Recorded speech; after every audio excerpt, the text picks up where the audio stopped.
A ver si ahora sí, espero que sí me estén viendo, espero que sí se estén incorporando y que sí funcione el en vivo el día de hoy, porque parece ser que ya lo intenté 2 veces.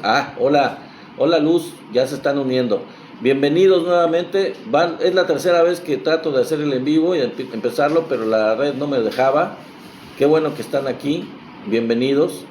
Bueno, les decía yo, para empezar, ya nos estamos retrasando un poco, que hoy es 27 de febrero del año 2024 y como una efeméride solamente les digo que este día se conmemora el aniversario de la batalla del Jaguactal, que fue una batalla en la que se expulsaron a los franceses del estado de Tabasco. Obviamente, gracias por sus corazones.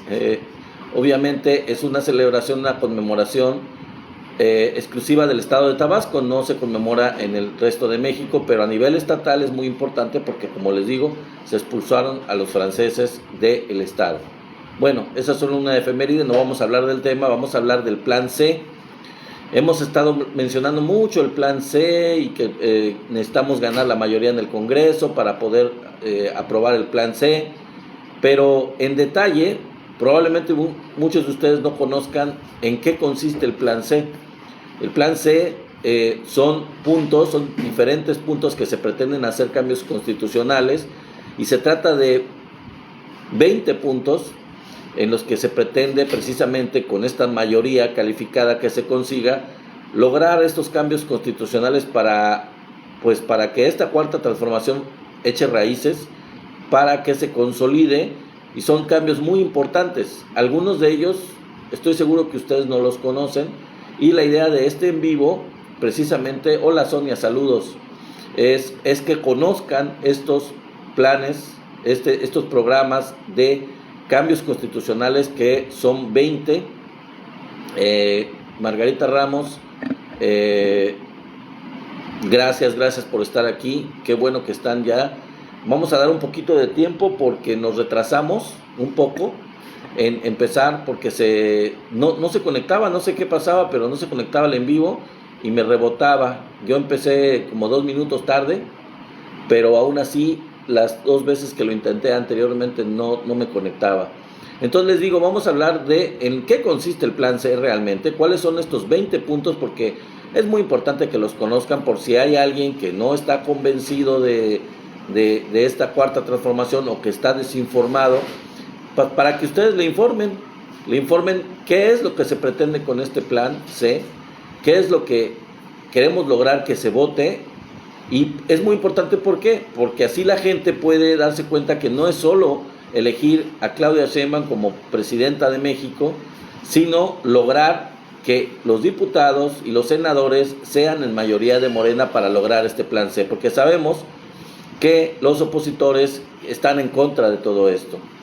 Pero bueno, pues vamos a ver de qué se trata para que nos vayamos dando cuenta por qué están en contra y de qué cambios constitucionales están en contra ellos, y que nosotros sí queremos que se logren, porque son cosas que son muy importantes para el desarrollo del país y para fortalecer, como les digo, esta cuarta transformación. Entonces, pues ya pasaron algunos minutos, vamos a iniciar con este en vivo. Espero que ya me estén acompañando y espero que se sigan uniendo más. Vamos a tratar de ir tranquilamente con estos 20 puntos, analizándolos uno por uno. Nos da perfecto tiempo en 1 hora de este en vivo para poderlos detallar, para poder mencionarlos uno por uno. Y bueno, ustedes tendrán su opinión y tendrán sus comentarios sobre esto. Entonces, pues qué bueno que están aquí. Sonia, bienvenida. Francisco, Jaime Bon, todos ustedes que están aquí, gracias por sus buenos deseos, gracias por sus likes, y por sus regalos en el caso de que estén dispuestos y que tengan pues se tomen la molestia de mandarnos algún regalo. No hay problema, estamos muy a gusto con ustedes, estamos muy felices de estar aquí compartiendo esta información con todos ustedes. Entonces vamos a empezar, amigo Gonzalo, qué bueno que te has unido, bienvenidos aquí. José Eduardo, bienvenido. Vamos a hablar entonces de estos 20 puntos que forman parte de los cambios que se pretenden con este plan C de la cuarta transformación. Entonces, las propuestas, ya vamos a empezar, gracias por sus likes. Las propuestas abarcan diversos ámbitos, las cuales son, y fíjense, ahí va el número 1. El número 1 es reconocimiento de los pueblos indígenas y afromexicanos como sujetos de derecho público. El presidente López Obrador hizo énfasis en darles atención preferente, nada más y nada menos por ser los habitantes más antiguos y sin embargo los más olvidados de México. Aquí en este punto quiero destacar que cuando el presidente habla de por el bien de todos, primero los pobres, entre los pobres prioritariamente siempre han estado olvidados y han sido de los más pobres los indígenas. En este caso es muy importante que se reconozcan sus derechos y que se les dé prioridad en las atenciones de salud, de educación y todo eso para que logren un desarrollo, para que se equilibre su desarrollo económico y desarrollo social y desarrollo en salud, en todos los ámbitos, al igual que el resto de la población o con un nivel más parejo con el resto de la población, porque ciertamente han sido olvidados durante la época de la colonia, después de México independiente, siempre han sido los últimos de los últimos. Entonces, esto es muy importante también porque el presidente con esto le da en el clavo a lo que eran los acuerdos de San Andrés Larraínzar, que fue el acuerdo que hizo el gobierno con el Ejército Zapatista de Liberación Nacional, que se levantaron en armas, entre otras cosas, por el abandono que vivían y que viven los indígenas a nivel nacional. Entonces, de las demandas que quedaron plasmadas en los acuerdos de San Andrés Larraínzar, que los gobiernos sucesivos nunca los llevaron a la práctica, nunca cumplieron estos acuerdos de San Andrés Larraínzar. Con este primer punto, el presidente lo que hace es regresar a estos acuerdos para darles cumplimiento. El presidente por primera vez cumple estos acuerdos que fueron, como dije, tanto ignorados por Salinas, ignorados por Zedillo, que fue el que continuó en la presidencia, ignorados por Fox y también ignorados por Calderón. Se les dio vuelta y nunca los tomaron en cuenta. Bueno, pues ese es el punto número 1. Y también incluye a los afromexicanos porque obviamente, salvo que Vicente Guerrero, que era afromexicano, fue presidente de México, en general siempre los afromexicanos han sido olvidados y nunca han sido considerados, hasta ahora no habían sido considerados como parte esencial del ser mexicano. Bueno, ese es el número 1.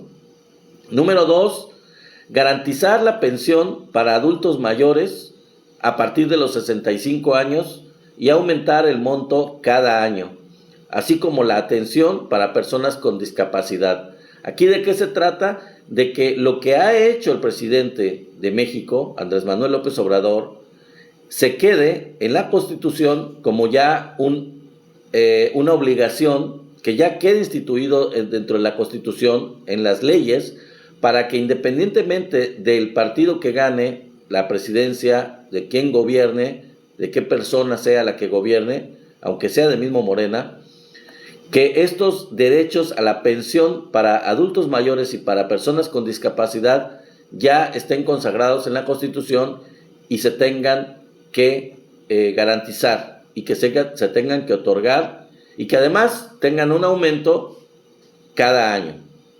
Entonces eso es algo que quizás ya lo habían ustedes escuchado porque era algo que se había mencionado como parte esencial de estos puntos de cambios constitucionales que se quiere con esta cuarta transformación que queden ya consolidados, que queden dentro de las leyes para que los adultos mayores y los discapacitados tengan garantías de una pensión justa para su desarrollo, para su sobrevivencia en condiciones de dignidad.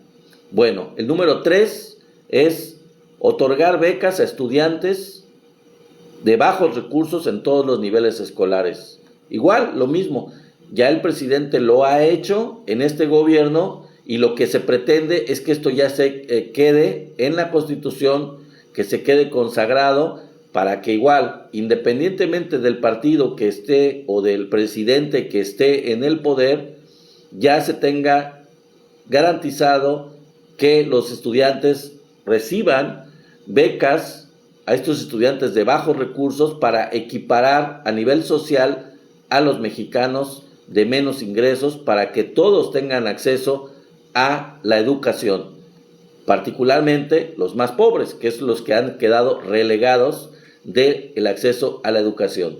La educación debe garantizarse, y este es el plan, que sea universal, que sea gratuita y que sea de calidad. Y este es uno de los puntos que se quiere consagrar con este artículo, con esta ley que se pretende que esté dentro de la Constitución. Ese es el número 3. Número 4, garantizar atención médica integral y gratuita a la población. El programa del IMSS Bienestar debe de garantizar, de seguir avanzando para garantizar que todos los mexicanos, independientemente de su condición social, de su estrato económico, de sus ingresos, todos los mexicanos, desde el más rico hasta el más pobre, tengan garantizado desde que nacen hasta que se mueren la salud médica integral y gratuita. La idea es tener un estado de bienestar a nivel salud para que toda la gente tenga garantizada la salud, como dije, desde que nace hasta que se muere. Entonces, es lograr realmente un estado de bienestar, que se consolide, que se tenga, y que lleguemos, como el presidente ha dicho, a tener un sistema de salud que garantice este abastecimiento a toda la población, como lo hacen, un ejemplo, él ha dicho, como Dinamarca, como un país europeo que es Dinamarca, que tiene este sistema de salud universal y gratuito, en donde se garantiza que toda la población está cubierta con los servicios de salud.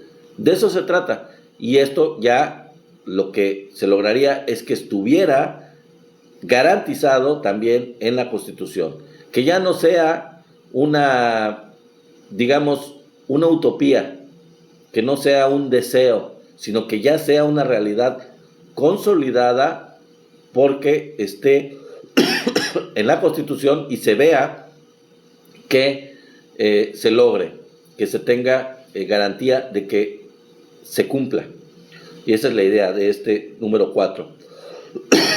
Número 5, garantizar la vivienda de los trabajadores, es decir, que los trabajadores puedan ser dueños de sus viviendas.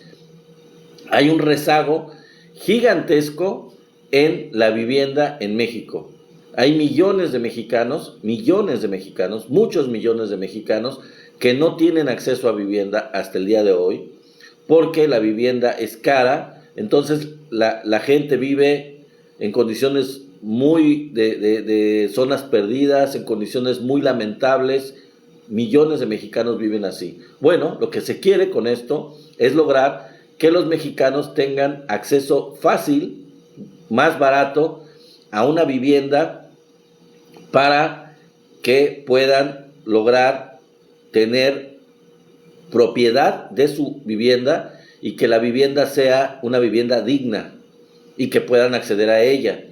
Se quiere lograr con esto opciones sencillas para que, independientemente del nivel económico, socioeconómico de los trabajadores, que todos puedan tener acceso a una vivienda digna, para que no vivan en condiciones lamentables, realmente en viviendas a medio construir o en casas de cartón, etcétera, sino en una vivienda digna, y que puedan ellos pagarla, que puedan comprarla y hacerla suya en un tiempo razonable y con unos costos razonables, con una renta razonable, para que puedan hacerla suya. Esa es la idea. Muchas gracias por sus likes. Bueno, ese es el punto número 5. El punto número 6 es prohibir el maltrato de los animales. Aquí algunos de ustedes pueden pensar, bueno, eso como que no es muy trascendente. La verdad es que, como decía Mahatma Gandhi, un gran hombre, primer ministro de la India, que logró que su país se independizara del Reino Unido, simplemente con un movimiento pacífico. Bueno, Mahatma Gandhi dijo que a un país se le debe juzgar, a su población se le debe juzgar por cómo trata a sus animales. Y es muy cierto, un país que trata mal a sus animales es un país que tiene niveles de crueldad y que está deshumanizado. Y un país que trata bien a sus animales, a sus mascotas, es un país que tiene un nivel de humanidad más elevado. Entonces, eso es algo muy importante que dijo Gandhi, es muy trascendente, y la verdad es que se puede medir mucho el nivel, digamos, humano, el nivel de humanismo, el nivel de, digamos, de sensibilidad de la población de un país por cómo trata a sus animales, y también dentro de sus animales son sus mascotas. La crueldad, lo único que muestra en un determinado caso es la falta de educación, la falta de sensibilidad y la falta de humanismo. Entonces, no es poca cosa, es un artículo muy importante, es una ley muy importante para que se prohíba y para que existan penas y para que existan castigos por el maltrato de organismos que la verdad es que no se pueden defender, que no se pueden defender, y en donde una persona que abusa de ellos es cruel, es un nivel de crueldad demasiado elevado. Bueno, el número 7 es la prohibición del fracking y no otorgar concesiones para la actividad minera a cielo abierto. El fracking es un mecanismo para extraer petróleo en donde se inyecta agua en los pozos para poder con eso impulsar la salida del petróleo. Esto provoca muchos problemas porque provoca sismos, y obviamente usa el recurso hídrico, el agua, que pues sobre todo en muchas zonas, en cualquier lado, pero en muchas zonas es algo que falta, que vamos a verlo en otros de los puntos. El agua no es infinita, sino que hay que usarla de manera racional. Entonces, una medida absurda que se buscaría prohibir con esto es el fracking, que hasta ahora el presidente no lo ha permitido, pero esto debe de quedar escrito en la Constitución para que no se permita en adelante, para que independientemente de quién llegue a la presidencia, esta práctica no se permita nunca más. Y las concesiones a la actividad minera, pues tampoco, igual lo mismo, es una cuestión de seguridad nacional y es una cuestión de soberanía. Y así como el presidente Andrés Manuel no ha permitido hasta ahora en su gobierno, esto debe quedar garantizado para futuros gobiernos, que no se permita la actividad minera, que no se permitan concesiones, que no se otorguen nuevas concesiones para la actividad minera. Se trata de recursos de la nación que se deben de proteger y que deben regresar a quienes son sus verdaderos dueños, que es la nación, México y los mexicanos. Número 8, respetar las zonas con escasez de agua. Ya ves que les dije en un punto anterior lo del fracking. Bueno, otro punto les digo es respetar las zonas con escasez de agua y solo otorgar concesiones para uso doméstico. ¿Por qué?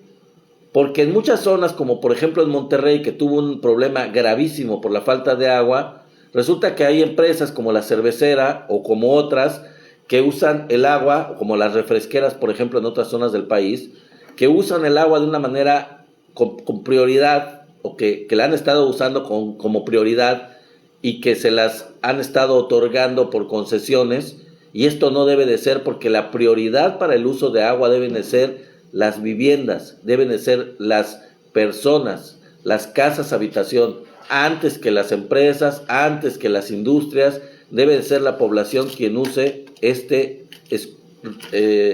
recurso que es escaso, sobre todo en muchas zonas del país, como por ejemplo, les digo, Nuevo León, Zacatecas, no sé, por decir, el norte del país en los lugares desérticos, etcétera. En fin, el número 9 es prohibir el comercio de vapeadores y drogas químicas como el fentanilo. Bueno, esto solamente lo que haría sería ya instituirlo en la Constitución como algo ya que no lo puedan echar atrás. Le quiero recordar que el uso de vapeadores lo prohibió el presidente y los jueces de la Suprema Corte lo rebotaron. Esa es una de las tantas cosas que la Suprema Corte de Justicia, que está plagada de neoliberales, han echado para atrás. Pero el presidente ya lo había prohibido. Entonces se requiere que esto esté institucionalizado, que sea parte de la Constitución, que no se tenga el permiso para vender estos vapeadores que son malísimos, son peor que los cigarros, hacen más daños a la salud, y obviamente las drogas químicas como el fentanilo, para que haya penas, para que realmente esté controlado esto. El presidente también propuso penalizar, es lo que les digo, penalizar con severidad el delito de extorsión de la delincuencia organizada. Es decir, la extorsión es un delito muy grave, pero hasta ahorita no se ha penalizado lo grave que debería de ser. Entonces esa es una propuesta del presidente con este punto número 9. Y también el delito fiscal ejercido por la delincuencia de cuello blanco por encima de la inflación,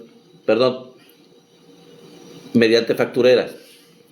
El delito fiscal de la delincuencia de cuello blanco, que por cierto, ya lo había propuesto el presidente, pero igual de nuevo, lo acabo de decir, la Suprema Corte aceptó amparos de las empresas, de muchas empresas factureras, y lo rebotó y lo echó para atrás. Entonces es importante que esto se apruebe y que quede institucionalizado, que quede en la Constitución. Número 10, aumentar el salario mínimo por encima de la inflación anual. Hasta ahora el presidente lo ha hecho, pero la idea es de que esto permanezca, que esto perdure, porque ya se quitó este tabú, este mito neoliberal de que si aumentaban el salario iba a aumentar la inflación. El presidente ha comprobado con su gobierno hasta ahora que eso era un mito, que era un absurdo, que era solamente un mito creado por los neoliberales para evitar que los presidentes aumentaran el salario, que no había aumentado, como ustedes saben, desde hace muchos años. Bueno, número 11, que el salario mínimo de maestros, policías, marinos, enfermeras, médicos, entre otros trabajadores de gobierno, no sea menor al de trabajadores inscritos al Seguro Social. Ya se logró que los trabajadores del Seguro Social tengan un salario mínimo que me parece que es por lo menos de 16,000 pesos mensuales.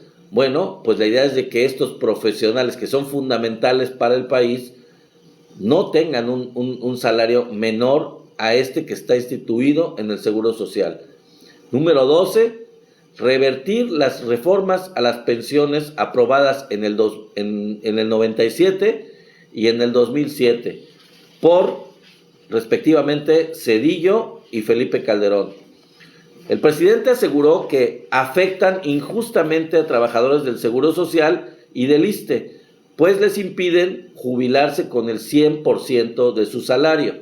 Con estas reformas que hicieron estos expresidentes, si acaso les tocaba retirarse, ya jubilarse con el 25% de su salario. Imagínense cómo van unos trabajadores a sobrevivir ya retirados con solo el 25% de su salario. Eso es ilógico. Entonces, la idea es que se jubilen con el 100% de su salario. ¿Cómo? Bueno, López Obrador propuso la creación de un fondo semilla que se irá incrementando al tiempo que se utilizará para compensar a los trabajadores afectados por la legislación actual que data desde el 97 y la reforma de una década más tarde, a las que llamó reformas antilaborales del periodo neoliberal. Entonces, hay un mecanismo, ya se propuso, existe la posibilidad, hay los recursos, hay la manera, y no puede pretextarse ninguna cosa como lo hicieron los gobiernos anteriores de Zedillo, de Fox, de Calderón, de que esto era imposible y estaban sometiendo a los trabajadores a unas pensiones de miseria. Sí se puede, y aquí está la manera como se va a poder hacer. El número 13, garantizar el derecho a la educación y al trabajo. El presidente propuso un esquema de contratación para los jóvenes cuando no estén trabajando ni estudiando. A estos que les llamaban de manera despectiva los ninis, pero no les daban opciones. Les decían que eran ninis porque ni trabajaban ni estudiaban, pero nadie se acordaba de ellos y no les daban opciones ni de estudio ni de trabajo. Entonces, esto propuso el presidente la contratación de estos estudiantes jóvenes, que consiste en el equivalente al salario mínimo durante un año, mientras termina una acción vinculada con el actual programa de Jóvenes Construyendo el Futuro. La idea es relacionarlo, emparentarlo con el programa que ya exitosamente ha funcionado de Jóvenes Construyendo el Futuro, para que esto ya sea una garantía hacia adelante con los gobiernos que vengan. Entonces, ese es el punto número 13. El número 14, brindar seguro a campesinos que cultivan sus tierras y mantener programas de apoyo directo a la producción. No sé si ustedes sepan, pero tanto se estuvo criticando los neoliberales de que el apoyo al campo era proteccionismo, pues los bueyes de mi compadre, porque ellos en sus países, en Europa y en Estados Unidos, protegen con subsidio a sus productores campesinos. A ellos los subsidian, pero ellos a los países del sur, a los países en vías de desarrollo, les decían, no, es que eso es proteccionismo, es que eso es populismo, pero ellos sí lo hacen con sus productores del campo. Ellos desde siempre han tenido programas de apoyo, incentivos, en recursos, en infraestructura, en dinero, y han tenido protección a sus campesinos desde siempre. Y ellos no se consideraban a sí mismos como populistas o como proteccionistas, etcétera, pero siempre han protegido a sus productores. Entonces, ¿por qué los demás no?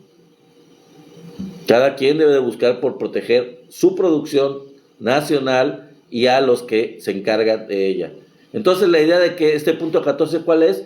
Mejorar las condiciones de los campesinos a través de un jornal justo y permanente, como una extensión del programa que ha sido muy exitoso del presidente, que se llama Sembrando Vida, y López Obrador repitió una máxima de su gobierno a propósito de la cuestión agraria: que coman los que nos dan de comer. Digo, es absurdo que los que nos dan de comer, los que producen los alimentos que nos comemos, no puedan ni siquiera comer medianamente bien, como lo hacemos nosotros, y que no puedan acceder a lo que ellos mismos producen y se lo estén comiendo otros. En el periodo neoliberal, no sé si ustedes se acuerdan, pero la mejor fruta, la mejor verdura, no la teníamos nosotros. Esa se exportaba, se buscaba la manera de exportar los mejores productos del campo, y nosotros nos quedábamos con lo malo, con lo que sobraba en el mercado nacional. Pues de eso no se trata. Lo que hay que exportar son los excedentes, y lo que hay que consumir es lo que nosotros bien producimos. ¿Por qué nos vamos a tratar como ciudadanos de segunda en nuestro propio país? Esta era la cuestión neoliberal, y esto es lo que no debe de pasar con nosotros ahora. Bueno, el número 15 es utilizar los 18,000 kilómetros, fíjense, 18,000 kilómetros de vías férreas para trenes de pasajeros, y devolver a la Comisión Federal de Electricidad su carácter de empresa pública estratégica. Bueno, la primera parte de este punto 15 es: ya se desarrolló el Tren Maya, ya se echó a andar el tren interoceánico que va de Salina Cruz hasta Coatzacoalcos para ayudar a la cuestión de carga, pero también a la de pasajeros.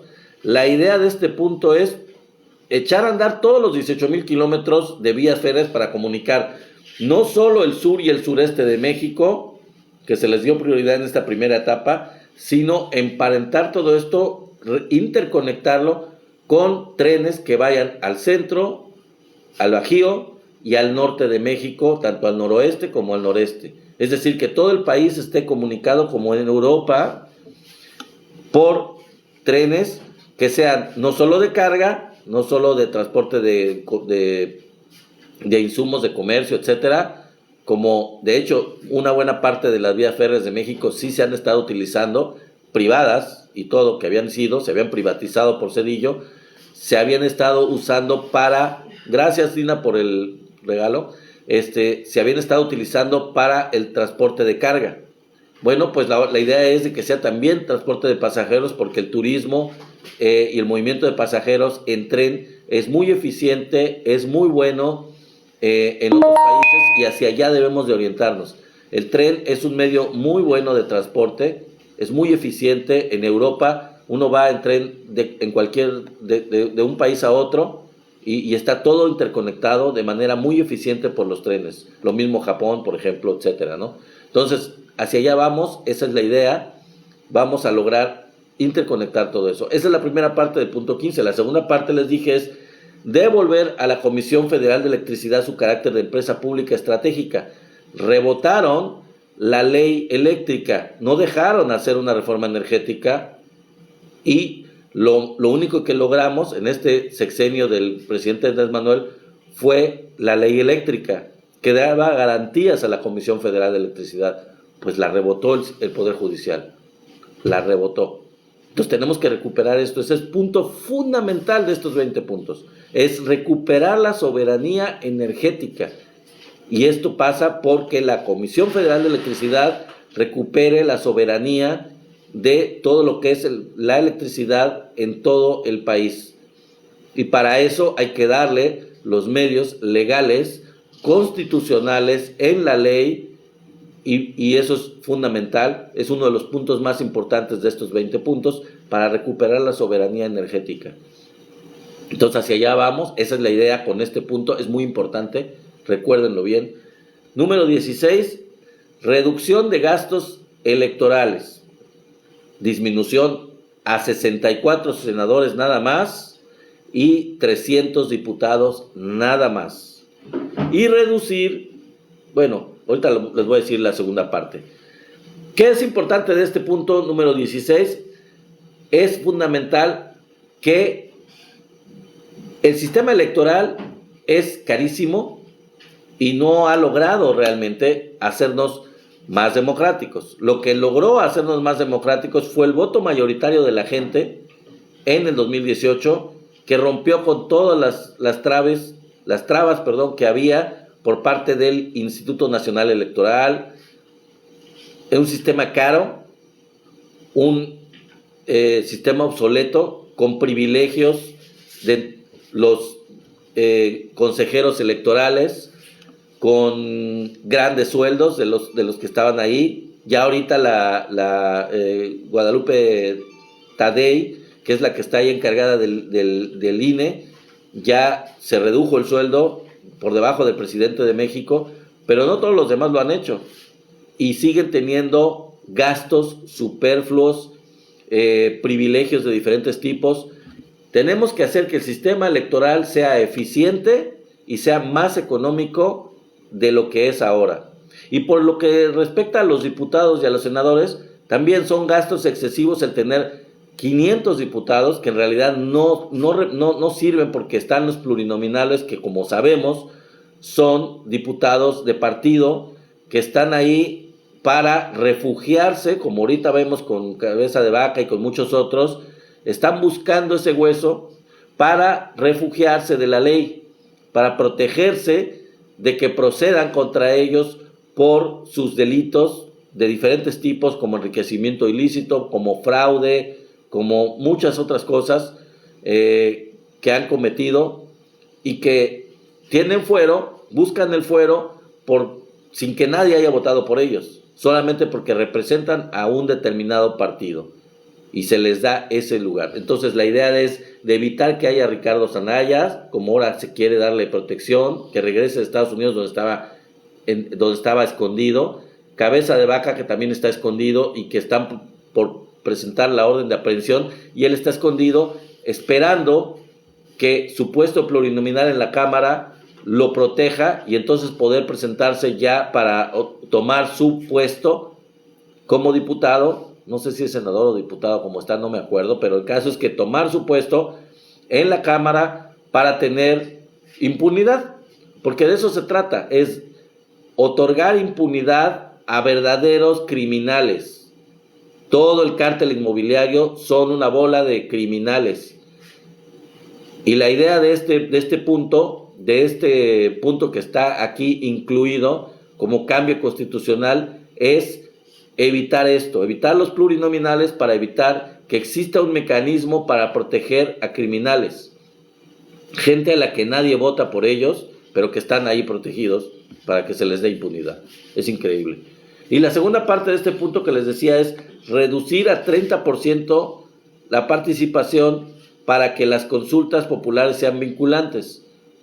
¿Esto qué significa? Significa que para hacer una consulta popular, hasta ahora se tiene que tener el 40% de participación de la gente que está inscrita en el padrón electoral para que lo que resulte de esa consulta popular se ejerza, sea vinculante, quiere decir que se pueda ejercer. Por ejemplo, que el presidente, hay una consulta para poder decir si se queda o se va.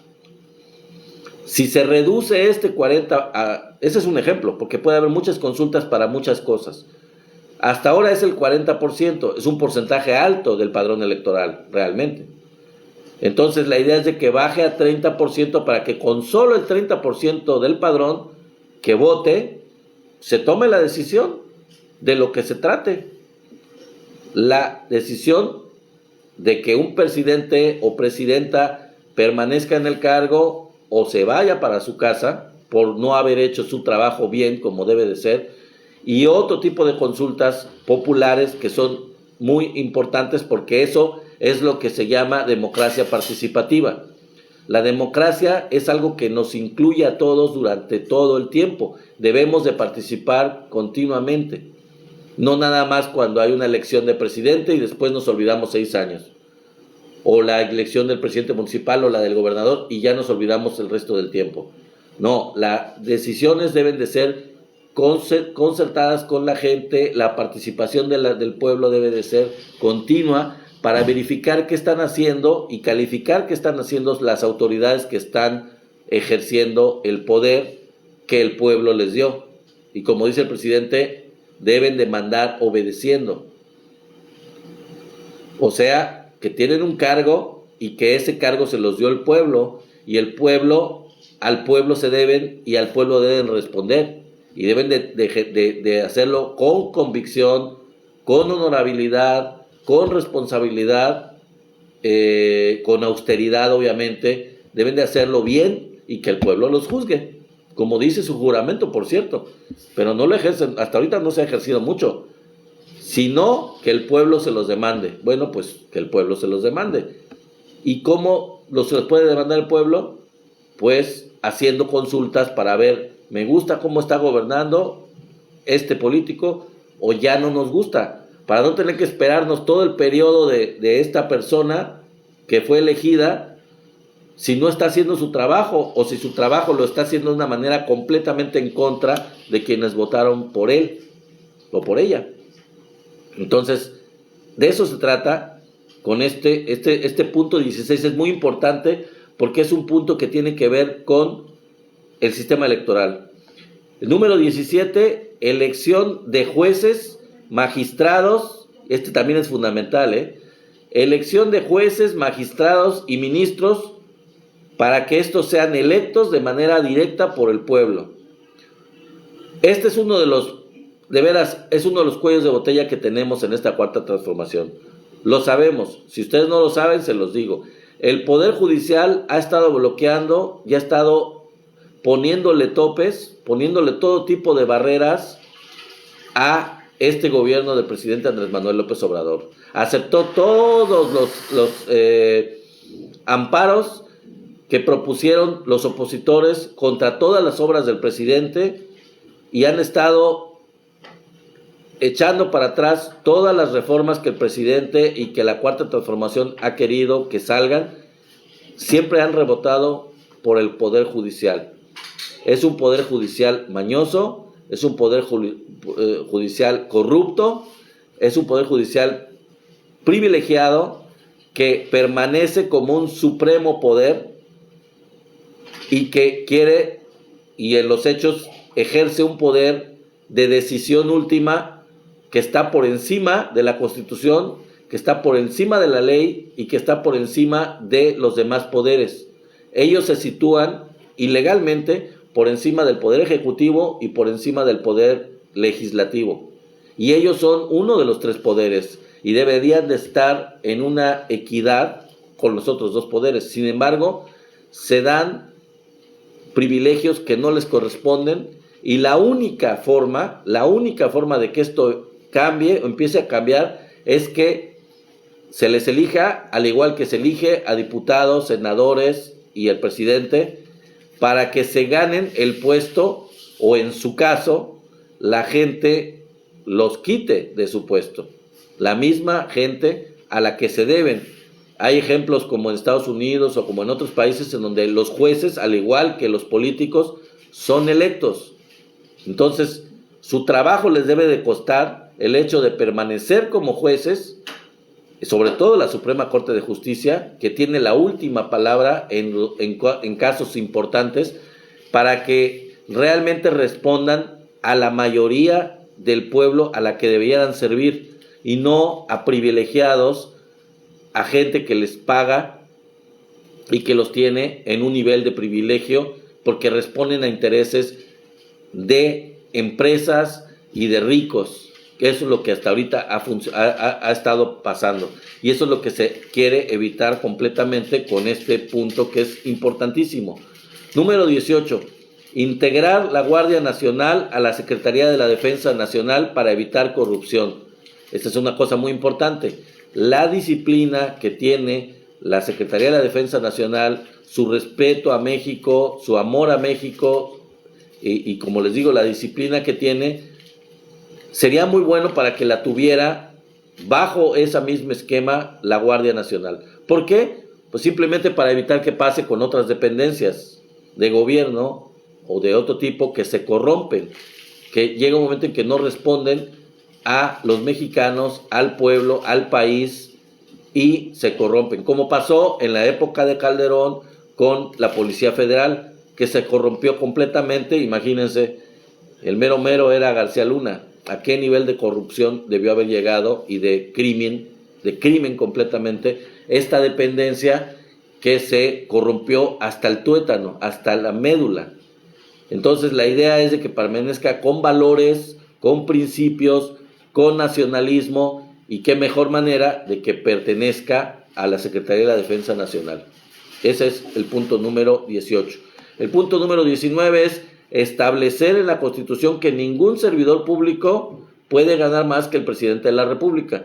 Esto ya lo propuso desde el principio del gobierno el presidente y lo aprobaron las cámaras y como les dije anteriormente, no lo echaron para atrás, la Suprema Corte lo echó para atrás. Ellos no quisieron ajustarse a esta medida y no quisieron bajarse sus sueldos y siguen ganando, y no solo ellos, sino que les dieron amparo a muchos otros organismos públicos que siguen ganando más que el presidente, entre ellos los organismos autónomos. Y hacia eso voy. El número 20, que es el último punto, es eliminar precisamente estos organismos autónomos que siguen con sus privilegios, que son organismos patito, que solamente han servido para tener ahí a los amigos de los políticos de derecha de varios gobiernos, con privilegios, con tarjetas de crédito pagadas, con viajes pagados, con vehículos blindados, con sueldos por encima del presidente, y realmente son instituciones que no sirven absolutamente para nada, que son de membrete, que son de adorno, porque díganme ustedes para qué ha servido el INAI. ¿Qué información da? La misma Xóchitl Gálvez en una de sus conferencias recientemente le dijo a un reportero, no, lo que tú me pidas, dímelo por acá, o sea, pídemelo directamente y te lo doy. No te vayas por los cauces institucionales. Y le dice el periodista, bueno, pero si para eso está el INAI, ¿no? No, pero es un rollo, no sirve. Eso lo dijo Xóchitl Gálvez, lo reconoció. Entonces son instituciones que no sirven para una fregada, para nada en lo absoluto. Ni el INAI, bueno, hay muchos que no sirven. Hay algunos organismos como el INEGI, por supuesto, que sí sirve, pero hay algunos que son los creados por Vicente Fox, por Calderón, sobre todo, principalmente, algunos antes, algunos por Zedillo, que eran instituciones de membrete, para fingir que había transparencia, para fingir que había democracia, para fingir que había revisión de no sé qué, tantas cosas, pero no ejercen esa función para la que se supone que organismos contra la corrupción, pues, si la corrupción era rampante, en la época sobre todo de Peña Nieto, entonces ¿para qué un organismo anticorrupción, por ejemplo? Pero bueno, esa es la idea, estos son los 20 puntos. Y ya para terminar, les iba yo a mostrar, uno de estos puntos que les mencioné, es el relacionado con los privilegios de la Suprema Corte. Tengo aquí unos datos que ejemplifican lo insultante, lo verdaderamente grosero que es, los privilegios tan espantosos que tiene la Suprema Corte de Justicia en México. Y aquí les traigo unos datos para que comparan los salarios de los jueces de México comparado con otros países. Y digamos, países que tienen un nivel económico, un nivel, digamos, mucho más elevado que México. Y ahorita les voy a mostrar el dato. Por ejemplo, el sueldo de los magistrados en el Reino Unido, es de $22,583 al mes. Es decir, 13 salarios mínimos. El sueldo en Estados Unidos es $22,250 al mes, es decir, 17 salarios mínimos. En Holanda es de $12,250 al mes, es decir, 6 salarios mínimos. Están más moderados en Holanda. En Argentina es de $9,000 al mes, es decir, más alto que los anteriores que les mencioné. Bastante más alto, ¿eh? Es decir, 18 salarios mínimos. 18. En España, $8,916 al mes, es decir, el equivalente a 9 salarios mínimos. En España no está tan mal, está más moderado que varios de los anteriores, excepto Holanda, que son 6 salarios mínimos. España le sigue con 9 salarios mínimos. Luego está Reino Unido con 13. Luego está Estados Unidos con 17 salarios mínimos. Y finalmente Argentina, que en el colmo de los colmos son 18 salarios mínimos. ¿Saben cuánto es el de México? El de México son $28,700 al mes, que equivale a 212 salarios mínimos. 212 salarios mínimos. Imagínense nada más el insulto que es eso. En un país en donde la pobreza era de 41% de la población, ahora ya el presidente lo bajó a 37%, 5 millones menos. 37% de la población es pobre y estos angelitos descarados ganan 212 salarios mínimos. De veras, o sea, superan al Reino Unido por muchísimo, superan a Estados Unidos por muchísimo, superan a todos los países conocidos de la faz de la tierra, pero por muchísimo. Es una de privilegio escandaloso, realmente es grosero, es un insulto a la pobreza, es un insulto a la situación de México. Es innecesario porque su trabajo no lo hacen bien. Su trabajo lo hacen, aparte de estos salarios increíbles, eso no evita que se corrompan, no evita que sean corruptos, porque responden a las mordidas y al financiamiento y al dinero que les da y los regalos que les da el los criminales de cuello blanco, los narcotraficantes a los que protegen y toda esta bola de gente corrupta, rica, a las que les dan amparos, a las que los dejan fuera de la cárcel, aunque tengan órdenes de aprehensión, les dan amparos, responden a intereses que les pagan, que les dan dinero para comprar su voto, comprar sus sentencias, comprar sus amparos, comprar su apoyo. Y eso ganando 212 salarios mínimos. O sea que esta teoría estúpida del PAN, que una vez un panista prominente me dijo, es que hay que pagarles bien a los políticos, porque se refería en general a los secretarios de Estado, en la época de Fox, al presidente de México, etcétera, a todos los políticos, que había que pagarles bien para que no se fueran con la iniciativa privada. Pues aquí está, se les paga muy bien por estas mismas ideas panistas y priistas, se les paga de una manera insultante, 100 veces más que la mayoría de los países del mundo, 100 veces más, un privilegio de reyes prácticamente. Y eso no evita que sean corruptos y que se vendan al mejor postor. No los hace éticos, no los hace responder a la mayoría. Lo que los haría éticos y responder a la mayoría es el voto. Por eso es que esta propuesta de que se elijan, como se eligen diputados, como se eligen senadores, gobernadores, presidentes municipales y el presidente de México, deben de estar bajo el escrutinio, igual que todos los demás. La Suprema Corte este es uno de los 20 puntos, este es uno que es fundamental para consolidar la Cuarta Transformación.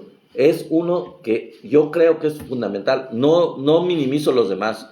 Los demás son muy importantes. Todos los leí y cada uno tiene su importancia. Todos son muy importantes. Pero, como la ley pasa por la Suprema Corte, como la Constitución pasa por la aplicación y la validación por la Suprema Corte de Justicia, es indispensable, es fundamental que en la Suprema Corte estén gente que respondan al pueblo, que respondan a los mexicanos. Y no es así, no es así. Son privilegiados, ultra corruptos, conservadores, de derecha, que responden a sus patrones, que son gente privilegiada, de derecha, empresarios, delincuentes de cuello blanco, incluso narcotraficantes, porque hay abogados que son prominentes, que son muy importantes, como el jefe Diego Fernández de Ceballos, que han defendido narcotraficantes y que son muy prominentes y ganan dinerales precisamente por defender a delincuentes de cuello blanco o a este tipo de delincuentes, de narcotraficantes. Muchas gracias por sus likes, muchas gracias por su apoyo. Espero que les haya gustado este en vivo. Es una información muy importante. Les pido que la den a conocer, les pido que la pasen a más gente, porque no es nada más importante que digamos que se tiene que ganar la mayoría en la Cámara de Diputados y de Senadores y que el voto debe de ser masivo por Morena. Hay que explicar por qué. Hay que explicar qué se pretende con este plan C. Y cada uno de estos puntos lo defiendo, así como lo defendí aquí, así les pido que ustedes lo defiendan. Son puntos muy importantes, son mecanismos para que la Cuarta Transformación se consolide, para que se avance hacia el segundo piso de esta Cuarta Transformación, para que se logren los cambios que queremos que se logren. Sí, también me dice Julio Zamora que les investiguen a todas sus fortunas y si no los comprueban al bote, que se les quite. Claro, eso sería una cosa, pero para eso tenemos que lograr reformar el sistema de justicia. Se tiene que reformar el sistema de justicia y eso pasa por estos puntos, sobre todo por el punto número 17, que es la elección de jueces y magistrados y ministros, etcétera. Entonces, ¿queremos el plan C, como dice Oso Ortiz? Claro que sí, es fundamental el plan C. No nada más, ya tenemos prácticamente en la bolsa la presidencia con Claudia Sheinbaum, pero debemos apoyar a Claudia para que tenga un Senado y una Cámara de Diputados consolidada con el voto masivo, con las 2/3 partes, para que estos cambios se consoliden, para que fuera jueces corruptos, dice Chivo. Sí, claro que sí, fuera. Echémoslos fuera, voto masivo por Morena, para lograr esto. Es lo importante, es lo fundamental, el voto masivo por Morena, para lograr todos estos cambios que les fui mencionando uno por uno, para lograrlos, eficientar las cámaras de diputados y senadores, hacerlo más económico el sistema electoral, reducir esos gastos superfluos, quitar esos organismos autónomos, hacer que los jueces sean electos. Todas estas reformas son parte de esta cuarta transformación y necesitamos que lleguen, que sean una realidad, que todos lo tengamos, que podamos ya estar convencidos de que hay justicia en este país. Si no logramos esto, si no avanzamos en esto, no vamos a poder tener justicia plena en este país. Gracias por compartir el live, Julián Castillo, gracias por el apoyo a todos ustedes. Muchas gracias por estar aquí. Claudia, presidente, Plan C, continuidad. Sonia, muchas gracias también por tus comentarios, por estar aquí, por tu apoyo, por tus likes. Muchas gracias a Julio Zamora. Vamos todos los mexicanos por el C para barrer con todos los corruptos. Claro que sí, Julio. Saludos, Cornelio Benítez, eres nuevo seguidor. Me gusta mucho tu amlito que tienes ahí. Saludos, muchas gracias. Muchas gracias. De acuerdo con usted, vamos con todo, con la doctora Claudia Sheinbaum. Rolando Cisneros, gracias Rolando, muchas gracias, qué bueno.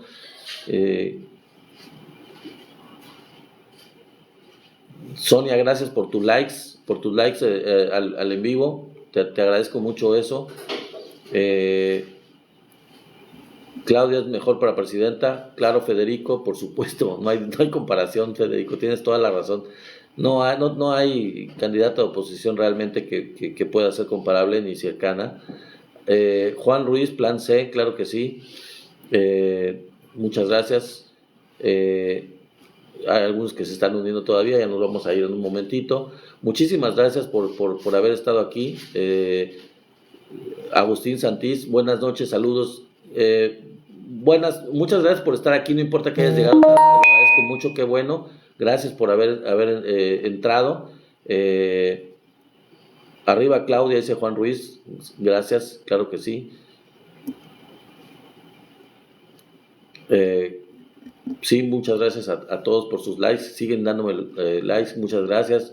Qué bueno que les gustó el en vivo. Y pues nos vamos a ver el día de mañana con otro en vivo que espero que también les guste. Plan C, a la cárcel con los bandidos. Sí, claro que sí. Plan C de continuidad, Claudia presidenta, claro que sí. Gracias. Como dice Cornelio, gracias Cornelio, claro que sí. Morena necesita tener mayoría calificada para realizar las reformas necesarias. Exacto, es lo que digo. Tienes toda la razón, ese es el punto. Gracias por compartir la información. Muchas gracias Sonia, muchas gracias a ti por compartirla también. Compártanla, toda esta información compártanla, es muy importante. Una cosa que antes de irme les voy a decir es que en mi canal de YouTube, por algunos que llegaron tarde por ahí que me están comentando, voy a poner este en vivo como todos los demás en vivo los estoy poniendo, los estoy bajando y los estoy poniendo en mi página de YouTube. Entonces, si no lo vieron o si no vieron alguno de los en vivo anteriores, la mayoría de los en vivo, prácticamente los que están bien, porque algunos salió por ahí mal grabado o cortito, lo que sea, esos no, pero los en vivo los estoy poniendo en el canal de YouTube. El canal de YouTube, búsquenme como Somos la 4T Noticias, ahí me van a encontrar y ahí van a encontrarlos en vivo. Voto masivo Claudia Plan C, gracias, amor, gracias. Muchas gracias por tus likes. Todo México es territorio Morena, claro que sí, Chivo, buen anuncio.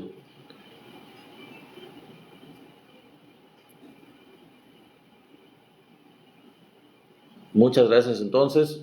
Pues no me queda más que agradecerles nuevamente por su permanencia y les digo, Si se perdieron el en vivo o si quieren algún detalle de lo que platicamos aquí, porque es muy importante todos los puntos que acabo de mencionar en este en vivo, pues pueden ver el en vivo otra vez, véanlo en el canal de YouTube, suscríbanse al canal también, visítenme allá en el canal de YouTube, denme likes y suscríbanse sobre todo, porque estamos tanto en TikTok como en YouTube. Entonces los esperamos tanto aquí, mañana, en el en vivo, como todos los días, y en el canal de YouTube. Ahí pueden ver videos anteriores que yo antes de estar en TikTok estaba en YouTube, ya tengo bastante tiempo en YouTube, y hay videos de diferentes temas relacionados con la política, relacionados con la cuarta transformación, y pues ahí pueden verlos, chéquenlos y me dan like, y pues suscríbanse sobre todo al canal de YouTube, eso es muy importante, y les agradezco mucho su permanencia aquí. Bueno, nos estamos viendo, amigos, muchas gracias, bye bye, nos vemos mañana.